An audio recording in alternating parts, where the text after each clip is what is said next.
Hi everybody, I'm Steve McDonald. I'm one of the editors at Investors Daily Edge, and this is your weekend wrap-up. In focus today, housing, FPL, and alternative energy. Should you buy into the renminbi frenzy and the slap in the face award? Actually, I have a double dipper today. Housing. The data this week for housing has been bleak, or has it really? An article in the Journal this week talked about how hedge funds, very well-respected hedge funds, does the name John Paulson ring a bell? And other large investors are buying up every developed lot and undeveloped land for residential building in Nevada and parts of California. These are two of the hardest hit areas by the real estate bubble. What do they know that we don't?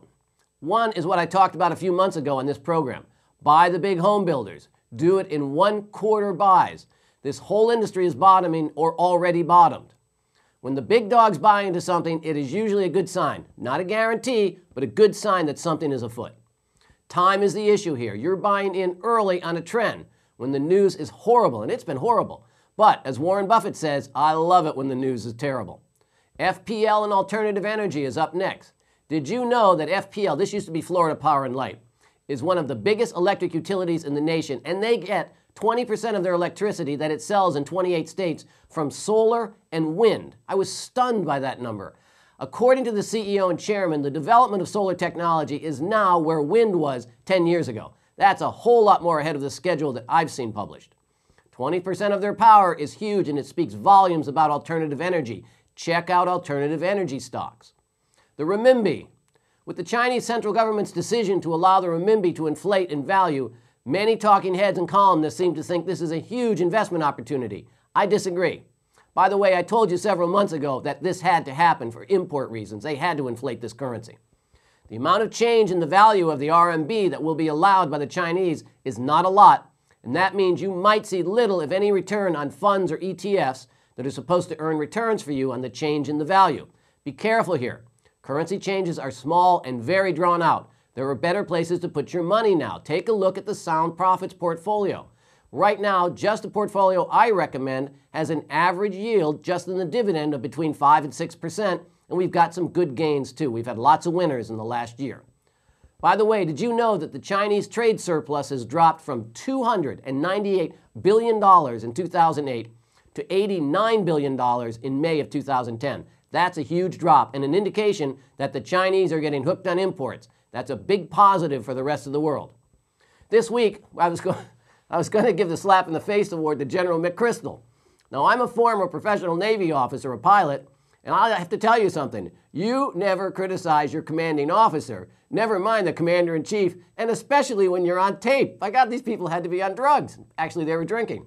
But I think there's more to this than we've seen yet. McChrystal is one of the sharpest officers I've ever seen, and he couldn't have been that dumb. I wouldn't be surprised to see a political career come out of this.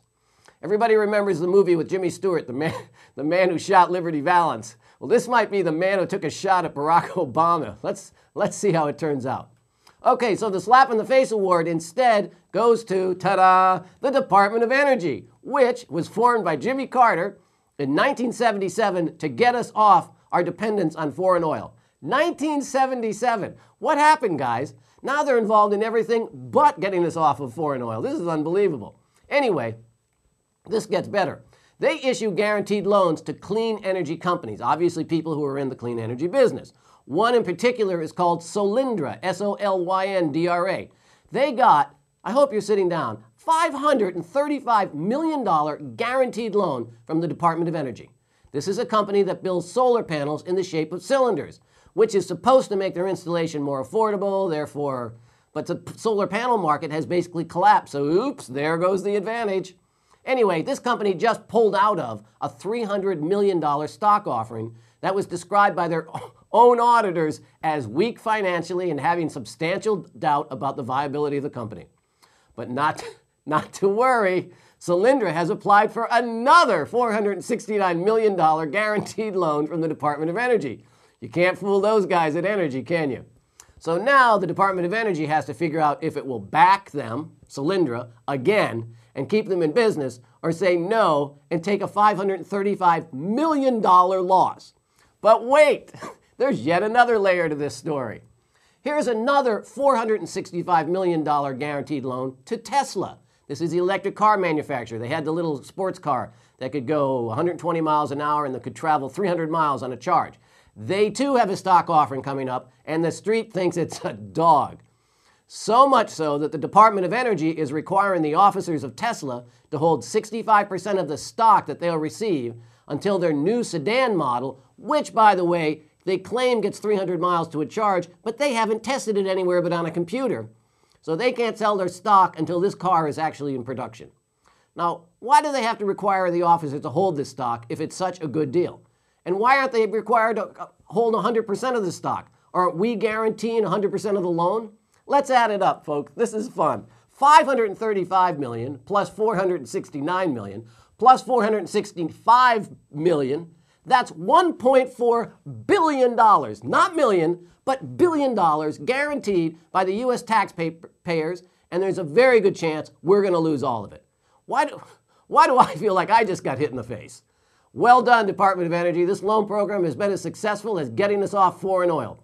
33 years, and we import more oil now than we did in 1977. God, I hope you have a good weekend. For everybody here at IDE, I'm Steve McDonald. Thanks for being a part of us.